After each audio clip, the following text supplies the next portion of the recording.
সাহাবায়ে কেরামের ভালোবাসার সামনে আমাদের মোহাব্বতটা ইমিটেশন শোনার মতো, ঠিক না ভাই? আমাদের ভালোবাসা তো সুবিধা আছে যতক্ষণ, ভালোবাসা টিকে ততক্ষণ। অসুবিধা হয়ে গেলে ভালোবাসাতে কোন দিক দিয়ে বের হয়ে যায় তার কোনো ঠিক থাকে না। দেখেন না, স্বৈরাচারের আমলে জালেমের বিরুদ্ধে দাঁড়িয়ে রাসূল পাক সাল্লাল্লাহু আলাইহি ওয়াসাল্লামের পক্ষে কয়জনে দাঁড়িয়ে কথা বলতে সাহস পেয়েছে? অধিকাংশ আলেমরা তো মুখ খুলতে সাহস পান নাই, অধিকাংশ আলেমরা মুখ খুলেন নাই, অধিকাংশ মানুষ তাদের পক্ষে রাসূল পাক সাল্লাল্লাহু আলাইহি ওয়াসাল্লামের সম্মানের পক্ষে কথা বলেন নাই। বঙ্গবন্ধুর অবমাননা হলে তাকে বছরের পর বছর জেলখানায় থাকতে হয়েছে। স্বৈরাচারী শেখ হাসিনার বিরুদ্ধে কটাক্ষমূলক কথা বললে তাৎক্ষণিক তাকে 14 গোষ্ঠী উদ্ধার করা হয়েছে, কিন্তু রসুলের বিরুদ্ধে কথা বলা হয়েছে, জামিন দিয়ে জামাই আদর করে বিদেশ পাঠিয়ে দেওয়া হয়েছে। আল্লাহর বিরুদ্ধে কথা বলেছে কুখ্যাত আসাদুর মায়েশা রাদিয়াল্লাহু তাআলা আনহার ব্যাপারে জঘন্য বাণী উচ্চারণ করেছে। আল্লাহর নবীর ব্যাপারে এখনো কোনো খারাপ কথা নাই, সে বলে নাই। এখনো পর্যন্ত কথায় কথায় নবী করিম সাল্লাল্লাহু আলাইহি ওয়াসাল্লামকে কুখ্যাত ডাকাত বলে সম্বোধন করে। এমন ব্যক্তি বাংলাদেশি ইমিগ্রেশন অফিসাররা অ্যারেস্ট করলো, জেলখানায় ঢুকায় দেওয়া হলো। কদিন পরে দেখি জামাই আদরে তার জামিন করে দেওয়া হলো, তাকে বিদেশ পাচার করে দেওয়া হলো, পাঠিয়ে দেওয়া হলো আদর যত্ন করে। আমার প্রশ্ন হচ্ছে, যে দেশে সামান্য একটা প্রাইম মিনিস্টারের বিরুদ্ধে কথা বললে জেল খাটতে হয়, জরিমানা দিতে হয় বছরের পর বছর, হাতটাকে প্রাইম মিনিস্টার তো দূরের কথা, তার একটা পরকীয়া সম্পর্কে বয়ফ্রেন্ড ছিল, তার নাম হচ্ছে নরেন্দ্র মোদী, যার বিরুদ্ধে দেশের আলেম সমাজ কথা বলার কারণে 2021 সালে 2600 আলেমের বিরুদ্ধে মামলা করা হয়েছিল। কথা বলতে হবে, ঠিক কিনা জোরে বলেন? তার বিরুদ্ধে কথা বলার কারণে আমাকে আমার মসজিদ ছাড়তে হয়েছে, আমার এলাকা ছাড়তে হয়েছে, আমাকে মাসের পর মাস আমাকে এলাকা থেকে পালিয়ে বেড়াতে হয়েছে। আমার দীর্ঘদিনের জুমার মিম্বারে আমাকে খুতবা দিতে দেওয়া হয় নাই। মোদির বিরুদ্ধে কথা বলেছি, ভাস্কর্যের নামে মুক্তির বিরুদ্ধে কথা বলেছিলাম অপরাধে, জালেমের জুলমের বিরুদ্ধে কথা বলেছিলাম সেই অপরাধে। একাধিক মামলা করা হয়েছে, বছরের পর বছর আদালতে হাজিরা দিয়েছি, দীর্ঘদিন কারাবরণ করেছি। কি অপরাধ ছিল আমাদের? আমরা চুরি ডাকাতি জিনা বদমাশি করেছিলাম? না, করি নাই। এদেশের আলেমরা রাষ্ট্রদ্রোহিতা করেছিলেন? করেননি। এদেশের আলেমরা সাচ্চা দেশপ্রেমিক।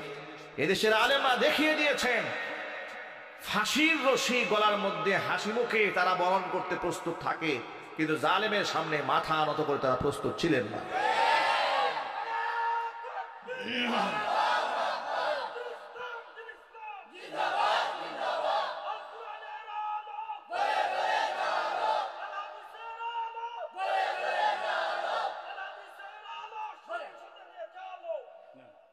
প্রিয় ভাইয়েরা আমার, তাহলে আল্লাহ নবী সাল্লাল্লাহু আলাইহি ওয়াসাল্লামের মোহাব্বতে 2013 সালে শাপলা চত্বরে লাখো তাওহীদি জনতা দলমত নির্বিশেষে জমা হয়ে গিয়েছিল।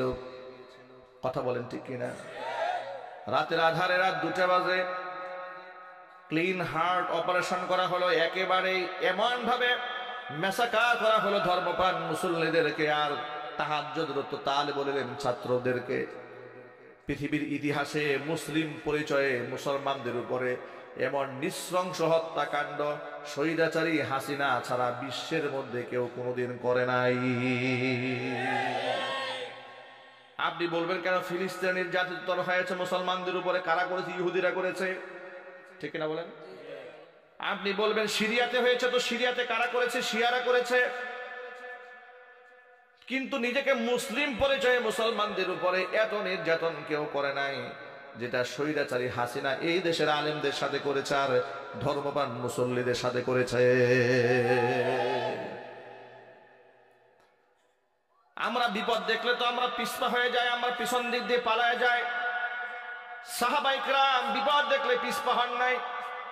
মাত্র 313 জনের কাফেলা নিয়ে রাসূল পাক সাল্লাল্লাহু আলাইহি ওয়াসাল্লাম যখন বদর প্রান্তে দাঁড়িয়ে গিয়েছিলেন, নবী তাদের ব্যাপারে খুব পেরেশান হয়ে গিয়েছিলেন যে 1000 সশস্ত্র বাহিনীর সামনে 313 জন কি টিকে থাকতে পারবে নাকি তারা পালায়ে যাবে। আনসার সাহাবীদের মধ্য থেকে একজন দাঁড়িয়ে বলে, নবীজি আপনি আমাদেরকে নিয়ে মোটেও চিন্তিত হবেন না, আপনি সামনের পথে এগিয়ে চলুন। ইযহাব আনতা ওয়া রাব্বুকা ফাকাতিলা ইন্না মাকুমা মুকাতিলুন। নবী মুসা কালিমুল্লাহকে তার উম্মতেরা যেমন বেয়াদবি শব্দ বলেছিল যে আপনি আর আপনার আল্লাহ গিয়ে যুদ্ধ করেন, আমরা এই জায়গায় বসে থাকলাম, ওই ধরনের বেয়াদবিমূলক কথা আমরা বলবো না। আমরা বলবো আপনি আর আপনার রব সামনে এগিয়ে চলুন, আমরা আপনাদের সাথে লড়বো। জোরে বলেন সুবহানাল্লাহ। আপনার সঙ্গী হয়ে কাফেরদের বিরুদ্ধে লড়াই করবো ততক্ষণ, আমাদের চোখের পাতা নড়ে যতক্ষণ। এইভাবে সাহাবায়ে কেরাম একেবারে দৃঢ় ইস্পাতের মতো দাঁড়িয়ে নবীজি সাল্লাল্লাহু আলাইহি ওয়াসাল্লামের তারা সঙ্গ দিয়েছেন। উহুদের ময়দানে তালহা রাদিয়াল্লাহু তাআলা আনহু রাসূলের সামনে ঢাল হয়ে দাঁড়িয়েছেন। 70টারও বেশি আঘাত নিজের গায়ে নিয়েছে, নবীজির গায়ে একটা আঘাতও লাগতে দেন নাই। জোরে বলেন আল্লাহু আকবার। কত মহাব্বত তারা রাসূলুল্লাহকে করেছেন কল্পনাও করতে পারবেন না। উহুদে আল্লাহর নবী যখন দান দান শহীদ হয়ে গেল, রক্তাক্ত হয়ে গেল, মাথার হাড় ভেঙে গেল, চতুর্দিক থেকে আওয়াজ ছড়াই পড়লো কুতিলা মুহাম্মদ, মুহাম্মদ সাল্লাল্লাহু আলাইহি ওয়াসাল্লাম ইন্তেকাল করেছেন, তাকে শেষ করে দেওয়া হয়েছে। এই সংবাদ মদিনা পর্যন্ত পৌঁছায় গেছে। মদিনার শিশু বাচ্চারা পর্যন্ত কান্নায় ভেঙে পড়েছেন, রাস্তায় হামাগুড়ি দিয়ে চিৎকার মারতেছিলেন। পুরুষ আর মহিলারা সব বের হয়ে গিয়েছিলেন। একজন মহিলা ঘর থেকে বের হয়ে উহুদের দিকে রওনা হয়েছেন আল্লাহর নবীকে সচক্ষে দেখার জন্য। দৌড়াচ্ছেন পাগলের মতো। সাহাবায়ে কেরামের কাফিলা ফিরে আসতেছিলেন জিহাদের ময়দান থেকে। মহিলাকে জিজ্ঞেস করে, মহিলা চিৎকার করে কান্নাকাটি করে দৌড়ায়, কোথায় যাও? বলে উহুদের দিকে যায়। গিয়া কোনো লাভ নাই, তোমার যে স্বামী জিহাদের মধ্যে শামিল হয়েছিল তিনি কিন্তু শহীদ হয়ে গেছেন। মহিলা বললেন, স্বামী শহীদ হয়েছে সংবাদ শুনতে চাই না, আমি শুধু দেখতে চাই আল্লাহর হাবিব মুহাম্মদ সাল্লাল্লাহু আলাইহি ওয়াসাল্লাম কেমন আছেন। সামনে এগোতে থাকলেন। আবার সামনে কিছু দূর যাওয়ার পরে আরো কিছু সাহাবীদের সাথে দেখা হলো। সাহাবীরা জিজ্ঞেস করছেন, মহিলা কোথায় যাও? বলে উহুদে যায়। গিয়া কোনো লাভ নাই, তোমার যে সন্তান জিহাদে গিয়েছিল তিনি তো শহীদ হয়ে গেছেন। মহিলা বলেন, কে শহীদ হয়েছে শুনতে চায় না, আগে শুনতে চাই নবীজি কেমন আছেন। আবার দৌড়ে সামনে যাচ্ছেন। সাহাবীদের কাফিলার সাথে আরো কিছু কাফিলা দেখা হয়ে গেল। জিজ্ঞেস করলো, মহিলা যাও কোথায়? বলে উহুদে যায়। গিয়ে কোনো লাভ নাই, তোমার যে ভাই জিহাদে গিয়েছিল তিনি তো শহীদ হয়ে গিয়েছেন। তিনি বললেন, ভাই শহীদ হয়েছে না, কে শহীদ হয়েছেন শুনতে চাই না, আগে বলো মুহাম্মদ রাসূলুল্লাহ সাল্লাল্লাহু আলাইহি ওয়াসাল্লাম কেমন আছেন। আবার তিনি সামনে যাচ্ছিলেন। কিছু সাহাবীদের সাথে দেখা হয়েছে। তারা বললেন, মহিলা যাও কোথায়? বলে উহুদের ময়দানে যায়। গিয়া কোনো লাভ নাই, তোমার যে বাবা জিহাদে শামিল হয়েছিলেন তিনি কিন্তু উহুদে শহীদ হয়ে গিয়েছেন। 70 জন সাহাবী শহীদ হয়ে গিয়েছিলেন জিহাদের ময়দানে, উহুদের ময়দানে।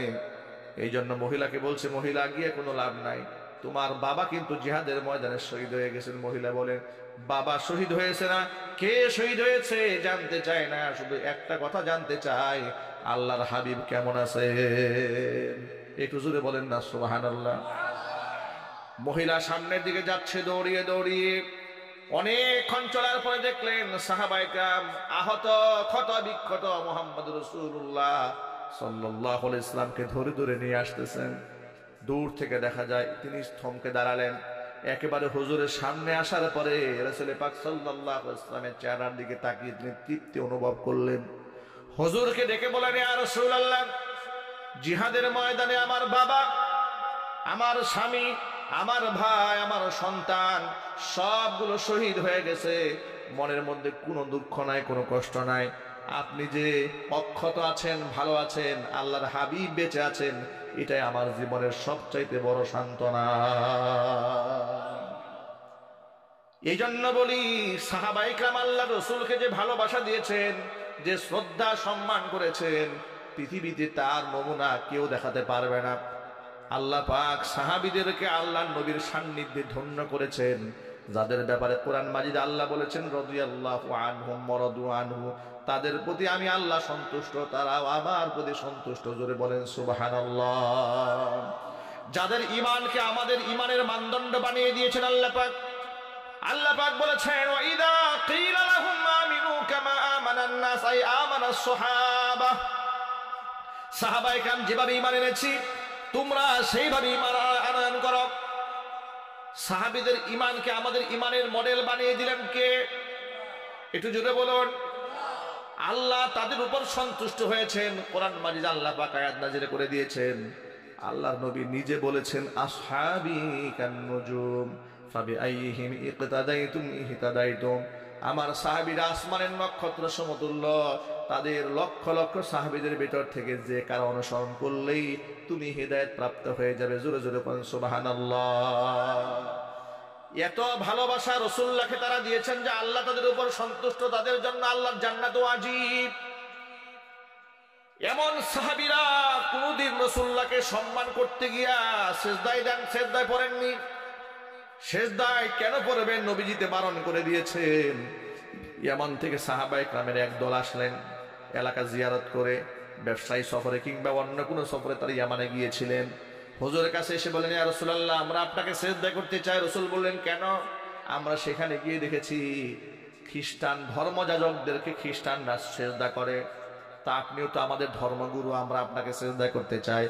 নবী করিম সাল্লাল্লাহু আলাইহি সাল্লাম তখন বললেন, লাউ কুনতু আমিরান আহাদান আইয়াসজুদা লিগাইরিল্লাহ লা আমারতুল মারআতা আন তাসজুদা লিজাওজিহা।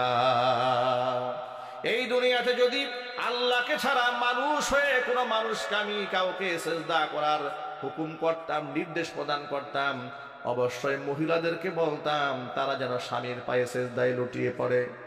ওয়াল্লাহি, আমি নবীজি আল্লাহর কসম করে বলছি, লা তুআদ্দিল মারআতু হাক্কা রাব্বিহা হাত্তা তুআদ্দিয়া হাক্কা যাওজিহা।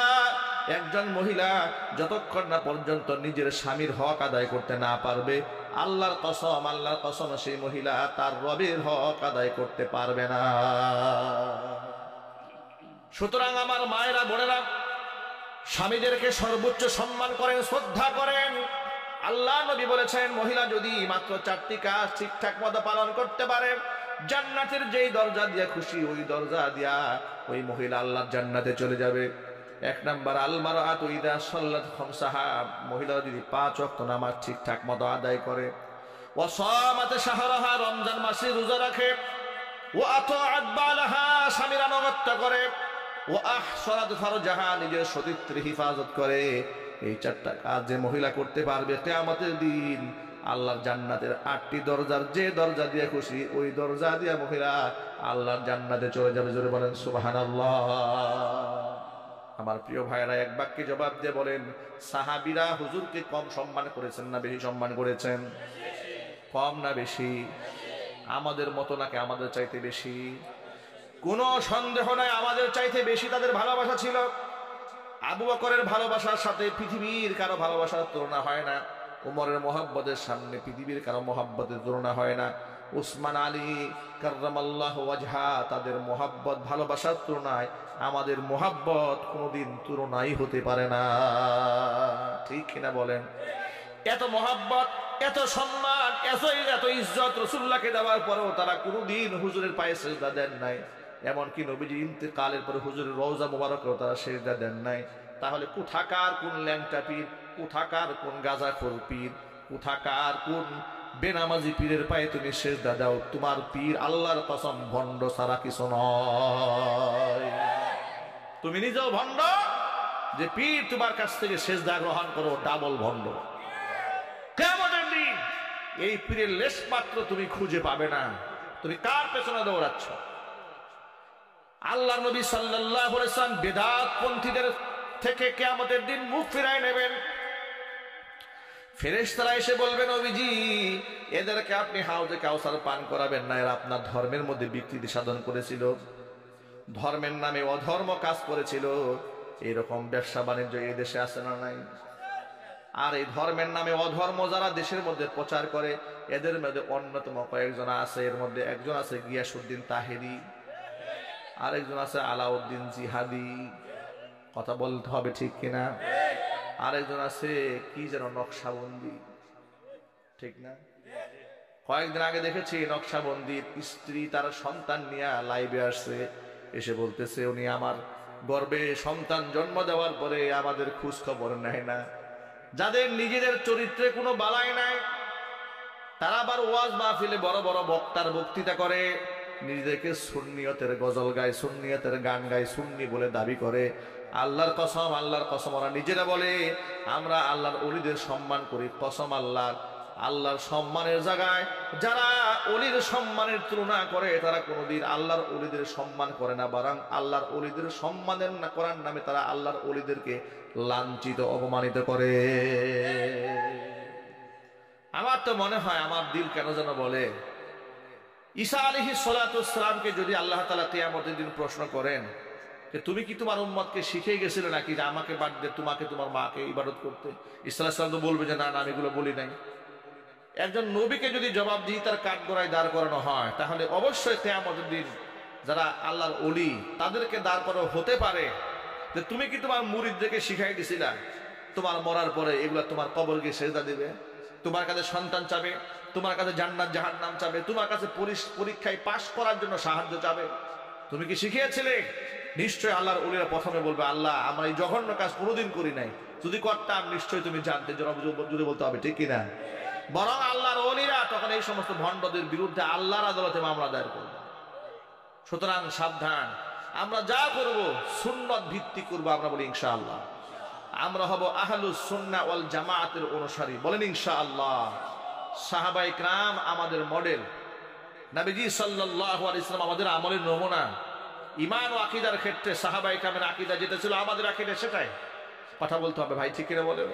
সাহাবায়ে কেরামের আমল যেটা ছিল সেটাই আমাদের আমল, ভিন্ন আমল করার কোনো সুযোগ নেই। আল্লাহর হাবিব বলেছেন তাফাররাকাত বানু ইসরাঈল আলা 72 মিল্লাহ। বনি ইসরাইল সম্প্রদায়ের লোকেরা 72টা দলে বিভক্ত হয়ে গিয়েছিল।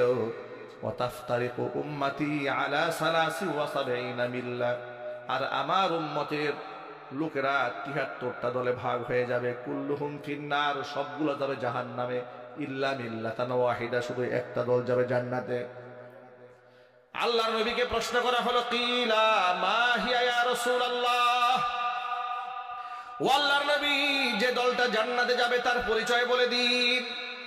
প্রিয় ভাইয়েরা আমার, যে দল জান্নাতে যাবে তার পরিচয় জানার দরকার আছে না নাই? একটু জোরে বলেন।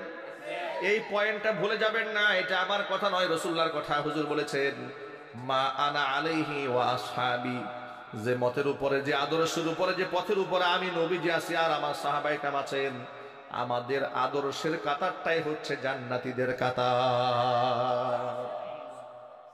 এখন আপনি মিলাই নেবেন রাসূলুল্লাহ পাক সাল্লাল্লাহু আলাইহি ওয়াসাল্লামের সাথে, সাহাবায়ে কেরামের সাথে।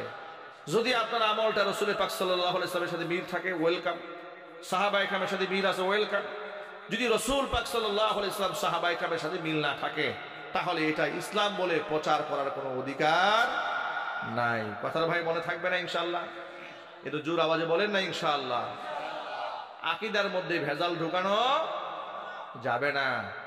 ওই যে ৮ রশির এক মুরিদ, কি যেন ফরিদি কি নাম, এই ভদ্রলোক ওয়াজের মধ্যে বলতেছে যে কোন এক মুরিদ, জহিরুদ্দিন ফরিদি, কোন এক মুরিদ নাকি রাতের বেলায় তার এক রাতে ৭০ বার স্বপ্ন দোষ হয়েছে। কথা কি বুঝতে পেরেছেন আপনারা? একটু বুঝার চেষ্টা করবেন। এরা মানুষকে কি শেখায় আর কি বলে, আর মানুষ এগুলো শুনে শুনে সুবহানাল্লাহ বলে, বুঝেও বলে না সুবহানাল্লাহ, নাকি না বুঝেই বলে আল্লাহ ভালো জানে। সে বলতেছে গল্প, গল্প কাকে বলে আর কত ডেট এক্সপায়ার, কি খাইলে যে এগুলা বলা যায়। বলতেছে যে ৭০ বার নাকি মুরিদের স্বপ্ন দোষ হয়েছে এক রাতে। আচ্ছা, এগুলা কি গ্রহণযোগ্য কথাবার্তা? দেখেন কত লেভেলের মিথ্যা। এরপরে মুরিদ ৭০ বার তার স্বপ্ন দোষ হয়ে গেল, খুব পেরেশান হয়ে গেছে। সকালবেলা সে নাকি আপনার মহিউদ্দিন আব্দুল কাদের জিলানী রহমাতুল্লাহি আলাইহি, উনি গল্পে বয়ানে বলতেছে যে মহিউদ্দিন আব্দুল কাদের জিলানী রহমাতুল্লাহি আলাইহির কাছে গিয়া মুরিদ নাকি বলছে হুজুর সর্বনাশ হয়ে গেছে। হুজুর বলতেছে তোর যে কি সর্বনাশ হয়ে গেছে আমি জানি। কি মজার ব্যাপার না এটা? কি গল্প দেখছে, তোর কি সর্বনাশ হয়ে গেছে আমি জানি। হুজুর গত রাত্রে তো এই হয়ে গেছে। হুজুর সব আমি জানি, গত রাত্রে তোর সাথে কি হয়েছে আমি সব জানি। তোর ৭০ বার স্বপ্ন দোষ হয়েছে। ইন্না লিল্লাহি, হুজুর আপনি কেন বুঝলেন? আমি সব জানি তোর সাথে কি হয়েছে, তোর ৭০ বার স্বপ্ন দোষ হয়েছে। হুজুর আমি তো শেষ, এতবার আমার স্বপ্ন দোষ হয়েছে। হুজুর এই স্বপ্নের ব্যাখ্যা কি? বলে এই স্বপ্নের ব্যাখ্যা হচ্ছে তুই 70 বার জিনা করবি, 70টা নারীর সাথে জিনা করার কারণে তোর উপর জাহান্নাম ওয়াজিব। নাউজুবিল্লাহ বলেন। একটু কথা বোঝার চেষ্টা করেন। এবার মুরিদ তো এটা শুনে মাথা নষ্ট হয়ে গেছে, আহারে আমি কি স্বপ্ন দেখলাম, এটা 70 বার আমি জিনা করব, এই 70 বার স্বপ্ন দোষের ব্যাখ্যা এটা হলো, আর আমি এই সমস্ত পাপ করে জাহান্নামে যাব, এটাও নাকি অলরেডি লেখা হয়ে গেছে। হুজুর কেমনে বুঝলো? হুজুর নাকি কাশফের মাধ্যমে ধ্যান করে একেবারে লাউহে মাহফুজে চলে গেছে। লাউহে মাহফুজে গিয়ে সেখানে নিজের তাকদীর ভালো মন্দ সব লেখা আছে। উনি নাকি সেই খাতা পৃষ্ঠা উল্টায় দেখে এই মুরিদের জন্য তো জাহান্নাম ওয়াজিব। এখন মুরিদ বড় পেরেশান, হুজুর আমার কি উপায় হবে? হুজুর নাকি বলেছে তোর টেনশনের কোনো কারণ নাই, আমি যখন দেখলাম তোর জন্য জাহান্নাম ওয়াজিব হয়ে গেছে, আমি আল্লাহর দরবারে অ্যাপ্লিকেশন করে ফেলছি, অবজেকশন জানিয়ে দিয়েছি, আল্লাহ তুমি এই মুরিদে জাহান্নামে নিও না। আল্লাহ পাক আমার দোয়া মঞ্জুর করে তোর জন্য জান্নাতের ফয়সালা করে দিয়েছে। এই গল্প শুনে মুরিদরা বলতেছে সুবহানাল্লাহ। আবার উনি বলতেছে যে তোমরা পীর মুরিদি পছন্দ করো না, দেখো পীর মুরিদি করলে কোন জায়গা পর্যন্ত পৌঁছা যায়। এই হচ্ছে গল্প। এই যদি হয় ওয়াজ, এই যদি হয় কিসাস, এই যদি হয় কাহিনী, ভণ্ডামির তো একটা মাত্রা থাকা উচিত। কথা বলতে হবে ভাই, ঠিক কিনা জোরে বলেন। গাজারও তো একটা মনে হয় লিমিট থাকা উচিত। এ কি খাইলে এই ধরনের গল্প বলা যায়? কোন আকলে তাসলিম করবে যে আপনি একটা লোকের 70 বার স্বপ্ন দোষিছে? চিন্তা করতে পারেন। আর কি একটা ওলিয়ে কামেল, একেবারে নাকি আরশে মুআল্লায় আপনার লৌহে মাহফুজে চলে গেছে। মুরিদের ভাগ্যে কি আছে উনি সব দেখে ফেলছে। এগুলা কি ভণ্ডামি ছাড়া ভাই আর কিছু? এর চিল্লায় বলেন না, ভণ্ডামি ছাড়া আর কিছু? আর এই সমস্ত ভণ্ডামি যারা করে আমাদের দেশে তাদেরকে সুন্নি জামাতের ইমাম মনে করা হয়, মনে করে বিরাট সুন্নি বক্তা, বিরাট আশিক রাসূল। ভাই বিবেককে জিজ্ঞেস করুন, আসল আশিক রাসূল কারা? আশিকে প্রকৃত আশিক রাসূল তো তারা যারা কোরআনের জন্য জেল খাটে, কোরআনের জন্য জরিমানা দেয়, ফাঁসির মঞ্চে উঠে। কথা বলতে হবে, ঠিক কিনা জেনে বলেন। স্বৈরাচারীর আমলে যে সমস্ত আলেমরা ইসলামের জন্য জেল খেটেছে, জরিমানা দিয়েছে, হিজরত করেছে, বছরের পর বছর মামলার হাজিরা দিয়েছে কোর্টে গিয়ে, তারাই হচ্ছে প্রকৃত আশিক রাসূল। কিন্তু আপনারা বলেন যারা আশিক রাসূলের দাবি করে, এই একটা ভণ্ড স্বৈরাচারের আমলে স্বৈরাচারের কুকর্মের কারণে তারা কি জীবনে একবারও জেল খেটেছে? একটা মামলার সম্মুখীন হয়েছে? জেল জরিমানা তো খাটেই নাই, কারণ তারা সবগুলা ছিল স্বৈরাচারীর পাঁচ আদা গোলাম। ঠিক কিনা বলেন? গিয়াসউদ্দিন তাহিরি উপহাস করে বলেছিল, এই যে আলেম ওলামারা জেল খাটে, এই ব্যাপারে সে বলেছিল যে ওদের সাথে আল্লাহর ওলিদের সম্পর্ক নাই, এই জন্য জেল খাটে, আর আমাদের সাথে ওলিদের সম্পর্ক আছে, এই জন্য আমরা জেল খাটি না। আহারে, এখন ওলিও নাই, এখন উনার পুলিশে দৌড়ায়। ঠিক না ভাই? এখন ওনাকে পুলিশে দৌড়ায়। এখন তো আমার জানতে ইচ্ছা করে, তাহলে তোমার সেই ওলি কোনটা? যে ওলির সাথে সম্পর্ক হওয়ার কারণে তুমি এতদিন ভালো ছিলা, সেই ওলিও নাই, তোমার নিরাপত্তাও নাই, এখন তুমি দৌড়ের উপরে আছো। বোঝা গেল তোমার ওলি হচ্ছে সেই ওলি যে নরেন্দ্র মোদীর কুলে উঠে বসে আছে। কথা বলতে হবে, ঠিক কিনা বলে।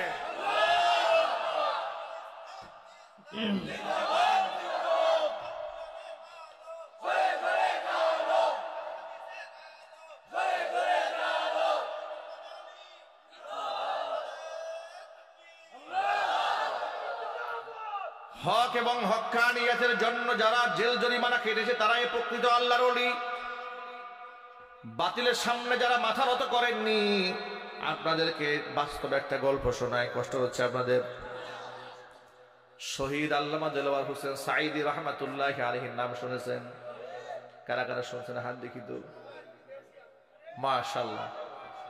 আপনারা শোনেন, আপনারা শোনেন, আপনারা এই যে আমার সামনে যারা বসে আছেন, তারা আল্লাহ যদি হায়াত দারাজ করে শেষ জামানায় গল্পের সাথে গৌরবের সাথে বলতে পারবেন আমরা সাইদি সাহেবের জামানার লোক। ঠিক না বলেন? গর্বের সাথে বলবেন। যেমন হাফিজ হুজুর রহমাতুল্লাহি আলাইহি যারা দেখেছে তাদেরকে আমরা খুব রেসপেক্ট করি, সম্মান করি। যে আপনি হাফিজ হুজুরকে দেখেছেন, আপনি শামসুল হক ফরিদপুর রহমাতুল্লাহি আলাইহিকে দেখেছেন, বিরাট আমরা শ্রদ্ধা করি, সম্মান করি। কথা বলেন ভাই, ঠিক কিনা বলেন?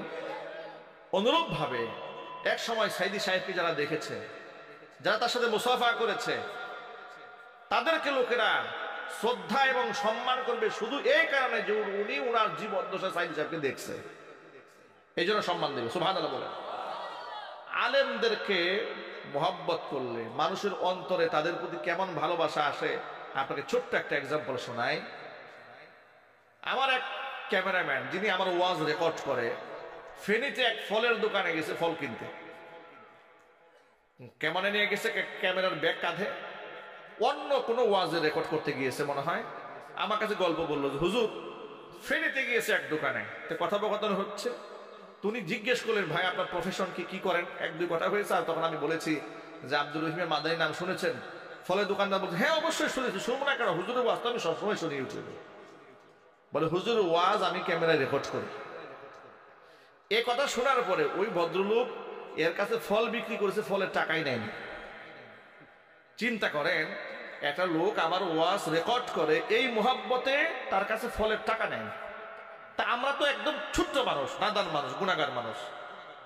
আর পক্ষান্তরে সাইদি রাহিমাহুল্লাহ মানুষের কাছে কি পরিমাণ মাকবুল ছিলেন, কত ভালোবাসার পাত্র ছিলেন। লক্ষ লক্ষ মানুষ তার মাহফিলে শামিল হয়েছে, কিন্তু উনি যখন শুধুমাত্র নাহমাদুহু ওয়া নুসাল্লি আলা রাসূলিহিল কারীম বলে টান দিয়েছে, লক্ষ লক্ষ মানুষ মুহূর্তের মধ্যে নীরব স্তব্ধ হয়ে গিয়েছে। এটা কি সত্য না অসত্য? আল্লাহু আকবার বলেন। আল্লাহর এই ওলির একটা কারামত আপনাদেরকে বলি। কয়েকদিন আগে ময়মনসিংহ ফুলপুরে একটা মাহফিল করেছে আমি, এক ঊর্ধ্বতন পুলিশ কর্মকর্তা। তিনি আমাকে বললেন হুজুর, আমি তখন রমনা থানায় ছিলাম, উনি আমাকে বলছেন রমনা থানাতে দায়িত্বরত অবস্থায় সাইদি সাহেবকে রিমান্ডে আনা হয়েছে। রমনা থানাতে যে রুমে তাকে রাখা হবে, রিমান্ডের সেই রুমটা আমি সুন্দর করে সাজিয়ে গুজিয়ে রেখেছি, স্প্রে করে এয়ার ফ্রেশনার দিয়ে একদম পবিত্র পরিচ্ছন্ন করে রেখে দিয়েছি। খুব সুন্দর টিপটপ বিছানা করে রেখেছি তার জন্য, সাইদি হুজুর আসবেন। দিন তাকে রাখা হলো, সাইদি হুজুর সেখানে দেখার পর উনি আমাকে বলছেন যে উনি আমার দিকে তাকিয়ে মুচকি হেসে বললেন, ওজি সাহেব থানার রিমান্ডের পরিবেশটা এত ভালো থাকে না, আপনি আমার জন্য এত সুন্দর পরিবেশ করেছেন। ওজি সাহেব আমাকে বললেন যে আমি হুজুরকে বললাম যে হুজুর এটা আমার সৌভাগ্য যে আপনার মতো ব্যক্তির খেদমত করার সুযোগ আমার হয়েছে। তিনি আমাকে এরপরে বললেন যে হুজুর আমি জীবনে অনেক আসামিদেরকে দেখেছি বিচলিত হতে, চিন্তা করতে, পেরেশানগ্রস্ত হতে, কিন্তু এই আল্লাহর এক বান্দা দেখলাম রিমান্ডে আছেন, না আছে তার মধ্যে কোনো দুশ্চিন্তার ছাপ আছে, না তার মধ্যে কোনো পেরেশানি আছে, না একটা বারের জন্য আমাকে উনি বললেন যে দেখো তো আমার একটু মুক্তি টুক্তির কোনো পলিসি করা যায় কিনা। কয় ভুলেও বললেন না, একবারের জন্য বললেন না। তার চেহারার মধ্যে কোনো হতাশার ছাপ নাই, পেরেশানির ছাপ নাই। আর এটা তো বাস্তব কথা, এটা গোটা বিশ্ববাসী তার সাক্ষী। ইন্তেকালের আগ মুহূর্তে, শাহাদাতের আগ মুহূর্তে চিকিৎসার নামে যখন তাকে আনা হলো, প্রিজন ভ্যান থেকে নামানো হলো, হসপিটাল ঢুকানো হবে, তার হাসিটা দেখছেন না ভাই আপনারা? আল্লাহু আকবার বলবেন না আপনারা? কি একটা হাসি দিয়েছেন আপনারা বলেন তো। এই হাসি দেখে মনে হয়েছে উনি অসুস্থ মানুষ, মনে হয়েছে উনি খুব দুশ্চিন্তায় আছে, মনে হয়েছে উনি খুব পেরেশানিতে আছে। সাইদ রহমাতুল্লাহ আলী পুত্ররা প্রায় সময় বলতেন যে বাবা শারীরিকভাবে অসুস্থ কিন্তু মানসিকভাবে খুব স্ট্রং। তিনি বিভিন্ন পত্র পত্রিকায় আসতো। বাস্তব তো এটাই। ওজি সাহেবের বক্তব্য, সন্তানদের বক্তব্য, আমরা যা দেখলাম সব তো মিলে যাচ্ছে। এমন একজন ব্যক্তি মানসিকভাবে তারা কোনোদিন ভেঙে পড়েন নাই। তারা ফাঁসির রশিকে গলার ফিতার সমতুল্য মূল্য দাম দেন নাই। কথা বলতে হবে ঠিক কিনা? মানে কোনো পেরেশানি করেন নাই তারা, আল্লাহর উপর তাওয়াক্কুল ছিল এরকম। অথচ এই সমস্ত আল্লাহর ওলিদের ব্যাপারে এই সমস্ত তথাকথিত সুন্নিরা যে কি পরিমাণ বাজে উক্তি করেছে আপনারা আন্দাজও করতে পারবেন না, আন্দাজও করতে পারবেন না। তারা হক্কানি আলেমদের ব্যাপারে কেমন কটাক্ষ করেছে। কেন? শুধুমাত্র ওই সমস্ত বাতিল স্বৈরাচারীর আমলে তাদের সুবিধা ভোগ করার জন্য তারা কাজ করেছে। যার দরুন দেশের সমস্ত হক্কানি আলেম ওলামাদের মাহফিলে 144 ধারা জারি হলেও কোন সুন্নি মাহফিলে 44 ধারা জারি হয় নাই। ওরা নিজেরাই বলতো শেখ হাসিনা হচ্ছে সুন্নি বান্ধব সরকার, নিজেরা বলতো শেখ হাসিনা নাকি সুন্নি। নাউজুবিল্লাহ বলবেন না ভাই? এই জন্য আমি আপনাদের ভাইদেরকে বলছি, ভাইরা সাবধান হয়ে যান। ঈমান এবং আকীদার ক্ষেত্রে কোনো কম্প্রোমাইজ চলবে না। আমরা ফাঁসির কাস্টে ঝুলবো, জেলখানায় পচে মরবো, গলে মরবো, প্রয়োজনে দেশান্তরিত হবো, প্রয়োজনে শাহাদাতের মর্যাদা গ্রহণ করব, কিন্তু বাতিলের সামনে আমরা আতাত করব না। রাজি আছেন কারা কারা? 2 হাত দেখতে চাই।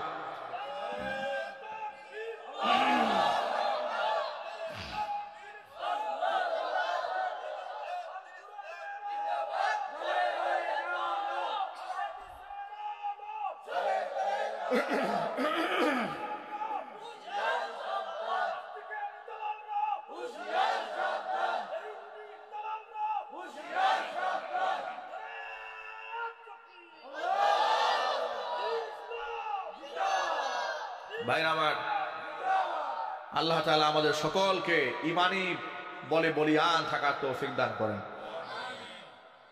তাহলে আমি 2 শ্রেণীর কথা বলতেছিলাম। এক শ্রেণী থেকে আল্লাহর নবী নিজে মুখ ফিরাই নেবেন, তারা হচ্ছে ওই সমস্ত ব্যক্তি যারা এই দুনিয়াতে ধর্মের নামে অধর্মের কাজ করেছে, মানে বেদাত করেছে, 1 নাম্বার শ্রেণী। আরেকটা শ্রেণী থেকে স্বয়ং আল্লাহ মুখ ফিরাই নেবেন, তারা কারা? কোরআন মাজিদে সূরা তাহার মধ্যে 16 নম্বর পারার হিফজুল কোরআন মাজিদের 19 নম্বর পৃষ্ঠার শেষ দিকে আল্লাহ বলেছেন, ওয়ামান আ'রাদা আন যিকরি ফাইন্না লাহু মাঈশাতান দানকা। আল্লাহ রাব্বুল আলামিন বলেছেন, মান আ'রাদা আন যিকরি, এই দুনিয়াতে যে ব্যক্তি আমার কোরআন থেকে মুখ ফিরায় নেবে, ফাইন্না লাহু মাঈশাতান দানকা, তার জীবনটা আমি সংকীর্ণ বানায় দেব। ওয়া নাহশুরুহু ইয়াওমাল কিয়ামাতি আ'মা, কিয়ামতের দিন তাকে অন্ধ রূপে আমি হাসরের ময়দানে উপস্থিত করব। ক্বালা রাব্বি লিমা হাশারতানি আ'মা ওয়া ক্বাদ কুনতু বাসীরা, সেই ব্যক্তি আমাকে বলবে, রব্বুল আলামিন দুনিয়াতে আমি চক্ষুষ্মান ছিলাম, তুমি আমাকে অন্ধ বানায় উঠালে কেন? আল্লাহ পাক তখন বলবেন, ক্বালা কাযালিকা আতাতকা আয়াতুনা ফানাসিতাহা ওয়া কাযালিকাল ইয়াওমা তুনসা, তোমার কাছে আমার আয়াত কিন্তু এসেছিল, ফানাসিতাহা, সেদিন তুমি আমার আয়াতকে ভুলে গিয়েছিলে, ওয়া কাযালিকাল ইয়াওমা তুনসা, অনুরূপভাবে আজকেও তোমাকে ভুলে যাওয়া হবে। এর মানে হচ্ছে যারা আল্লাহ পাকের কোরআন থেকে যারা মুখ ফিরিয়ে নিয়েছে, কোরআনের আইন থেকে মুখ ফিরিয়ে নিয়েছে, বিধান থেকে মুখ ফিরিয়ে নিয়েছে, কোরআনের আহকামাত থেকে যারা মুখ ফিরিয়ে নিয়েছে, ওই সমস্ত ব্যক্তিদের গোটা জিন্দেগি আল্লাহ রাব্বুল আলামিন সংকীর্ণ বানায় দিবেন। বাস্তব উদাহরণ দেখেন, স্বৈরাচারের আমলে যারা কোরআন বিরোধী কাজ করেছে, ইসলাম বিরোধী কর্মকাণ্ড করেছে, ওদের গাড়ি বাড়ি নারী মিল ফ্যাক্টরি ইন্ডাস্ট্রি সুখ্যাতি সবকিছুই ছিল। এত কিছু থাকার পর আল্লাহ তাআলা জীবনটা এমন ভাবে সংকীর্ণ বানিয়ে দিয়েছে, গোটা পৃথিবীর পুরো জমিন আজ তাদেরকে গ্রহণ করতে রাজি নয়।